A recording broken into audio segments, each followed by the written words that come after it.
তো hello guys, আমরা আলা বেড়াছি বগরি বাড়ি যে বানাটা হইল ওই বানাটার দেখি বেড়াছি টোটোত করি। তো আমরা যে বগরি বাড়ির রাস্তা দিয়ে যাচ্ছি আর ওটা যে তোমাকে দেখামো যে কি কি ক্ষতি হয়েছে। অনেক লোকের শুনু, অনেক লোকের নাকি ঘর বাড়ি সব একদম ভাঙ্গি চুরমাচার হয়ে গেছে। তো আমরা ওটা যাচ্ছি যে তোমাকে দেখামো যে ওটা কি কি হয়েছে।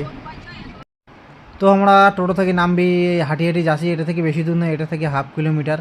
কারণ টোটো খান ওটা পার্কিং করনু, টোটোর ওদের যাবার দিবি না, ওদের রাস্তা ভালো না, তাই হাঁটি হাঁটি যাচ্ছি। দেখেন কত লোক হাঁটি যাচ্ছে।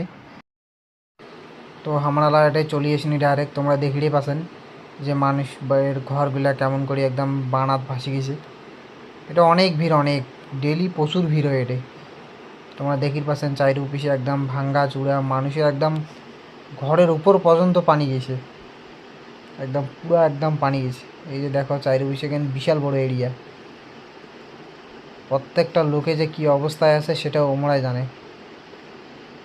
একদম চাইরো বিষে ওদের তিনটা বান ভাঙি গেছে, 3টা বান।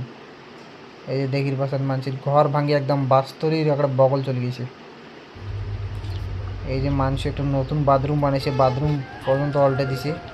এটা কিনা মুই এদিকে আসুন পার হয়ে আতা দেখো 2-3টা ইউটিউবার এটা কিনা মানুষগুলা খাবার দিচ্ছে আর ভিডিও করেছে।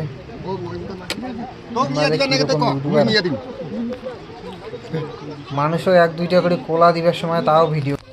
তো তোমার লাগ মুই কইয়া দাও, এই জায়গাখান হচ্ছে ডাউকিমারি থেকে 2 কিলোমিটার ভিতরত হচ্ছে। এই জায়গাখানের নাম হচ্ছে বগরিবাড়ি। বগরিবাড়ি এই জায়গাখানের নাম। তো কাউ যদি দেখিবার চান্দান এলাও আছে এরকম অবস্থা হইয়া, তাও যদি সহযোগিতা করি চান্দান ওটা যে আমাকে সহযোগিতা করি পান।